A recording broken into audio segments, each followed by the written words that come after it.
नमस्कार, आप देख रहे हैं न्यूज़ 20। मैं आपके साथ काजल सैनी। जैसा कि आप सभी जानते हैं कि जनपद मुरादाबाद में नगर निकाय चुनाव का बिगुल बज चुका है और सभी प्रत्याशी अपनी अपनी दावेदारी पेश करने में लगे हुए हैं। और जैसा कि आप सभी जानते हैं कि न्यूज़ 20 ने अपनी एक मुहिम चला रखी है कि किसके सर सजेगा पार्षद का ताज। और इस कार्यक्रम में हमारे साथ जुड़ी हुई हैं वार्ड नंबर 2 से अनीता रानी जी। क्या कुछ तैयारियां उनकी नगर निकाय चुनाव को लेकर के हैं, क्या योजनाएं हैं आगे उनकी, आइए जानते हैं। पहले तो बहुत बहुत स्वागत है मैम आपका न्यूज़ 20 चैनल में। Thank you. सबसे पहले मैम मैं आप ही के बारे में आपसे कुछ जानना चाहूँगी। आप मुझे अपने बारे में थोड़ा बताइए। जी, मैं वैसे तो पोस्ट ग्रेजुएट हूँ, लेकिन पूरा कंप्लीट नहीं हो पाया। कोई बात 84 में मैंने किया था, नहीं। जी किसी कारणवश नहीं हो पाया, तो अब तो मैं इंटर ही मानी जाऊंगी। जी अब मैं इसमें वार्ड 2 से प्रत्याशी के रूप में खड़ी हो रही हूँ। जी मैं चाहती हूँ मैं अपने समाज का कुछ कल्याण कर सकूँ। जी जी मैम फैमिली के बारे में थोड़ा पूछना चाहूँगी। परिवार में कौन कौन है आपके? मेरे परिवार में 4 बेटियां हैं, एक बेटा है, जी हस्बैंड है, मैं हूँ। सास ससुर मेरे शादी से पहले ही नहीं थे। जी जी अब हम अकेले हैं। 4 बेटियों की शादी कर दी है। जी बेटा यूपी पुलिस में है। 3 बेटियां मेरी टीचर है। जी एक बेटी और प्रयास कर रही है, चौथी बेटी। जी जी हाँ।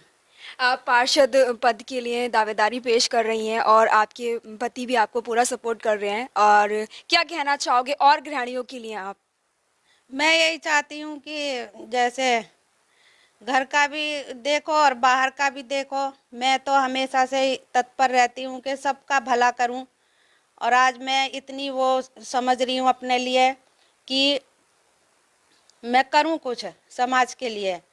मेरी यहाँ से वार्ड 2 से महिला सीट निकली है, जी तो मैंने सोचा चलो मैं करती हूँ। मेरे हस्बैंड ने मुझे प्रोत्साहित किया जी कि जब आप इतना समाज सेवा करना चाहती हो, जी आपके मन में है, तो आप हो जाओ तैयार।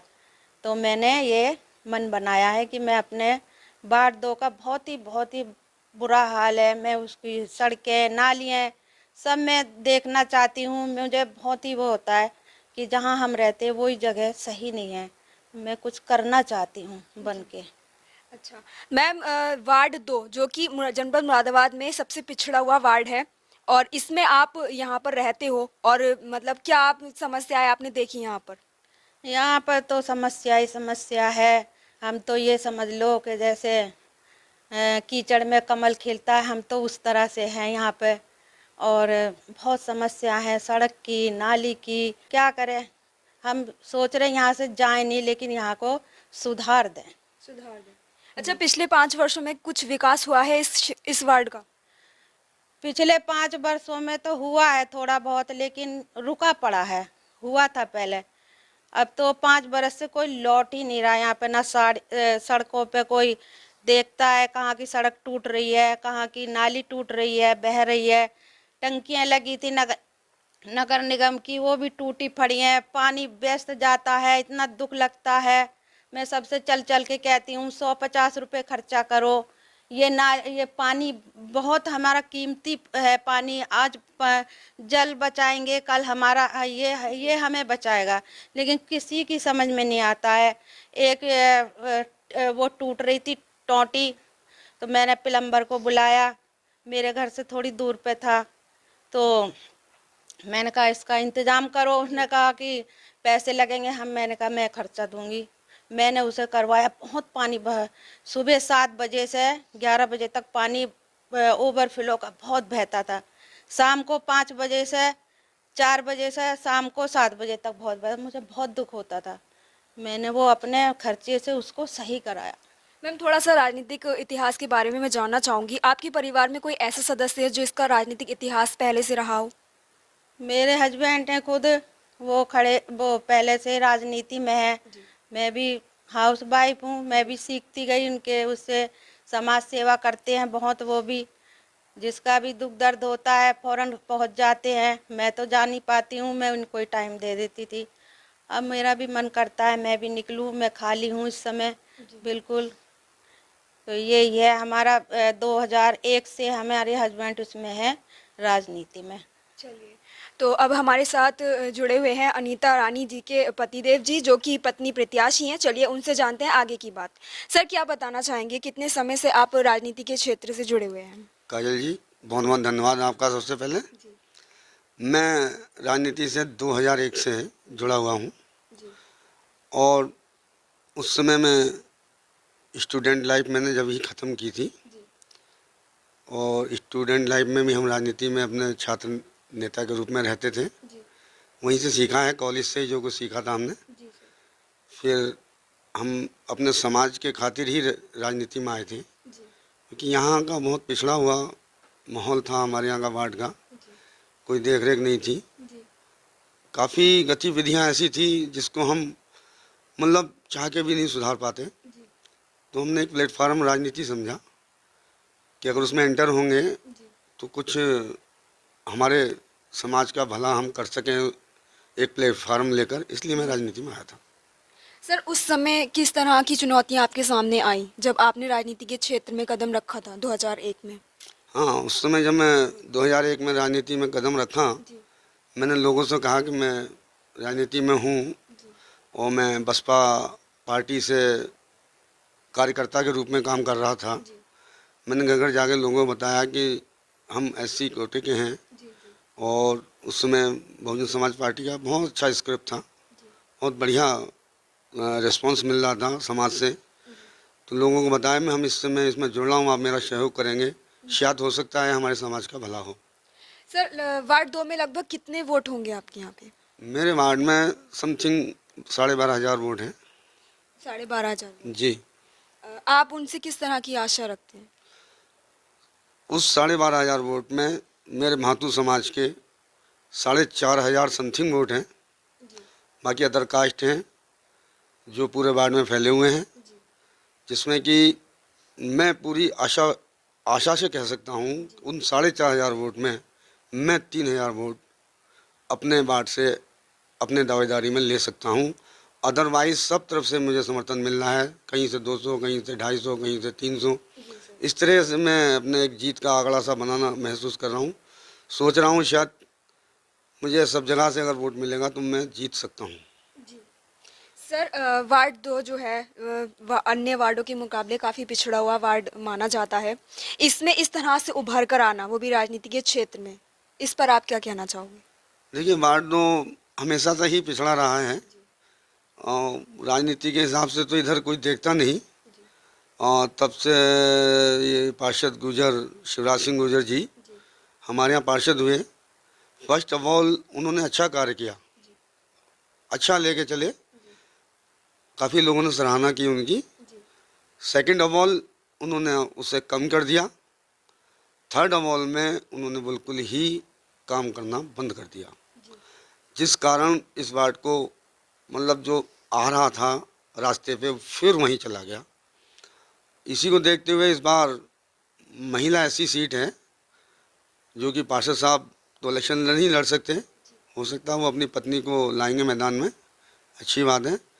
तो मैंने भी सोचा मैं क्यों ना अपनी पत्नी को मैदान में लाऊं और मैं जो सोच रहा हूं, जो मेरा समाज के प्रति अपनी एक जो मेरी सोच है कि मैं इस समाज को कहीं थोड़ा सा सही रास्ता दिखा सकूं, सही दिशा दिखा सकूं, जिससे कि इस समाज के लोगों में मेरे ऊपर विश्वास जगे। सर, वार्ड 2 में आपके सामने मुख्य समस्या कौन सी है? वार्ड 2 में सबसे मुख्य समस्या है एजुकेशन, बेरोजगारी। क्योंकि मेरे यहाँ बच्चे हैं पढ़े लिखे, लेकिन उनको नौकरी नहीं है, ना प्राइवेट है ना सरकारी है। कुछ हमारे यहाँ के स्टूडेंट जानकारी नहीं है। अभी तक मैंने अभी पीछे जब प्रचार में निकलता हूँ अभी मैं, तो मैं स्टूडेंट से बात करता हूँ, मैं बोलता हूँ भाई आपने अप्लाइमेंट ऑफिस में रजिस्ट्रेशन करा रखा है? तो ज़्यादातर हमारे यहाँ के बच्चों को ये भी नहीं पता अप्लाइमेंट ऑफिस होता क्या है। उन्हें फिर मैं समझा रहा हूँ कि रोज़गार का अप्लाइमेंट ऑफिस होता है, आप इसमें पंजीकरण कराएं, आप उसकी वेबसाइट पे जाइए और सरकार की तरफ से रोज़गार मेला हर महीने लगता है। आपको अपनी योग्यता के अनुसार आवेदन करके अपने डॉक्यूमेंट्स लेके वहाँ जाना चाहिए, मेले में शामिल हों। आप पे जो जैसी योग्यता, आप आईटी करे के हैं, आप बीटेक करे के हैं, आप ग्रेजुएशन हैं, आपने कोई ट्रेड किया है, उसको सब देखते हुए कंपनियां आपका इंटरव्यू लेंगी। आप अगर उसमें खरे उतरते हैं तो आपको 15 से 10 से लेकर 20,000 तक की आपको नौकरी उसमें मिल सकती है। आप अपने बच्चे, अपने परिवार का, अपने माता पिता का अच्छे से ख्याल रख सकते हैं, जिससे कि आपको अदरवाइज़ किसी दूसरे के आगे हाथ नहीं फैलाना पड़ेगा और आपके माँ बाप को सुकून की ज़िंदगी जीने के लिए आप प्रेरित कर सकते हैं। मेरा प्रयास है यहाँ के स्टूडेंट नौजवानों से कि आप थोड़ा सा इसमें आगे आएँ, हमसे संपर्क करें, हमसे जानकारी लें। एजुकेशन के मामले में हमसे जितना हो सकेगा हम आपके साथ हैं। दूसरा समस्या है यहाँ वार्ड का बिल्कुल उजड़ा पड़ा है। पूरे वार्ड में मैं जा रहा हूँ प्रचार करने तो मुझे दिख रहा है सब जगह नालियाँ ये सब टूटा हुआ, कुछ नहीं है। अगर मुझे जनता ने खुद आश्वासन दे के खड़ा कर रही है, मेरे पास आके लोगों ने बोला भाई सुखपाल सिंह आप आएँ, हमें कोई सही कैंडिडेट नहीं नज़र आ रहा है, पार्षद ने तो हमें ठग लिया जितना ठगना था, अब हम आपके साथ हैं। यही देखते हुए जब मुझसे लोगों ने, मेरे वार्ड के लोगों ने कहा, तो मैंने मन बनाया है कि मैं मजबूती से ये निकाय चुनाव लड़ूंगा और इन लोगों का भरोसा अपने ऊपर जताते हुए मैं इस निकाय चुनाव बड़ी मजबूती से लड़ रहा हूँ। अगर वार्ड 2 की जनता आपको चुनती है तो सर्वप्रथम आपकी क्या प्राथमिकताएं रहेंगी? वार्ड 2 की जनता अगर मुझे चुनती है, सर्वप्रथम तो मेरे वार्ड में जो विकास नहीं है, बिल्कुल उजड़ा पड़ा है, जो भी सरकार से अनुदान आता है, जो भी पैसा आता है, जो भी हर वार्ड के लिए आता है, मेरे वार्ड के लिए भी आएगा, उसके लिए मैं लिख के भेजूँगा। यहाँ से वहाँ तक स्टार्टिंग काम करूँगा। जहाँ जर्जर हालत ज़्यादा है पहले वहाँ ठीक कराऊँगा, फिर नेक्स्ट में जहाँ और दूसरा है एरिया वो कराऊँगा। इस तरह से 5 साल में मैं मानता हूँ कि मैं पूरे वार्ड को सही दिशा में ले आऊँगा। सर, जैसा कि माना जाता है और कहा भी जाता है कि चुनावी दौर में जो भी प्रत्याशी होते हैं वो बड़े बड़े दावे करते हैं, विकास के दावे करते हैं, इस पर आपकी क्या प्रतिक्रिया है? हाँ, ये तो बात सही है। छोटा इलेक्शन हो या बड़ा इलेक्शन हो, आदमी वादा करके फिर भूल जाता है, लौटता नहीं है। लेकिन मेरे वार्ड में ऐसा नहीं है। मैं सिर्फ इस समाज के खातिर ही इस चुनाव में आया हूँ, वरना मुझे इतनी ज़रूरत महसूस नहीं होती। लेकिन वार्ड की स्थिति, वार्ड के लोगों का रहन सहन, वार्ड के लोगों की दयनीयता देखकर मुझे बड़ा अफसोस हो रहा है। लोगों को भी आशाएं हैं मुझसे, तो मैं एजुकेशन, जो बेरोज़गार स्टूडेंट हैं मेरे, मैं उन्हें प्रेरित करूंगा। और मेरे पास ज़मीन है, मेरे घर के पास काफ़ी, अगर मैं जीतता हूं तो मैं लाइब्रेरी स्टूडेंट के लिए अपने पैसे से बनाऊंगा, कंप्यूटर रखूंगा, उन्हें प्रोत्साहित करूंगा यहाँ पढ़ने के लिए, तैयारी करने के लिए, सरकारी नौकरी के, प्राइवेट नौकरी के लिए। ज़्यादा से ज़्यादा बच्चे मेरे यहाँ जुड़ें और पढ़ें। अब आप वार्ड 2 की जनता को क्या मैसेज देना चाहेंगे, क्या कुछ कहना चाहेंगे उनसे? वार्ड 2 की जनता से मैं अपील करता हूँ कि परिवर्तन चाहिए, परिवर्तन चाहिए। 15 साल से एक ही पार्षद, जो कि हमारी बिरादरी का भी नहीं है, मैम, उसे आप बना रहे हैं। अच्छी बात है, उसने काम किया तो काम की ही सराहना की जाती है। अब परिवर्तन चाहिए, दूसरे को भी मौका मिलना चाहिए। इन 5 साल में आप मुझे इस बार अगर मुझे आप सभासद चुनते हैं तो एक बार 5 साल मुझे सेवा का मौका करने का प्रदान करें। मैं नहीं अपनी सेवा आपको अच्छी तरह से दे पाया तो आपके पास सीधा ऑप्शन है, आपका वोट है। आप दोबारा मुझे चुनने की कोशिश ना करें, क्योंकि जब मैं आपके लिए कुछ नहीं करूँगा तो आप समझ लिए मुझे नहीं चुनेंगे। अब मैं कुछ करूँगा तो मैं दोबारा बार बार आपसे अपील करता रहूँगा। धन्यवाद सर। तो जैसे कि आपने देखा, हमने सर से बात की और उन्होंने बताया अपने वार्ड के बारे में, किस तरह का यहाँ का माहौल है और अगर जनता यहाँ की उनकी चुनती है तो किस तरह से उनकी योजना है, कैसे वो कार्य करेंगे। तो इसी के साथ जुड़े रहिए न्यूज़ 20 पर मेरे साथ। धन्यवाद।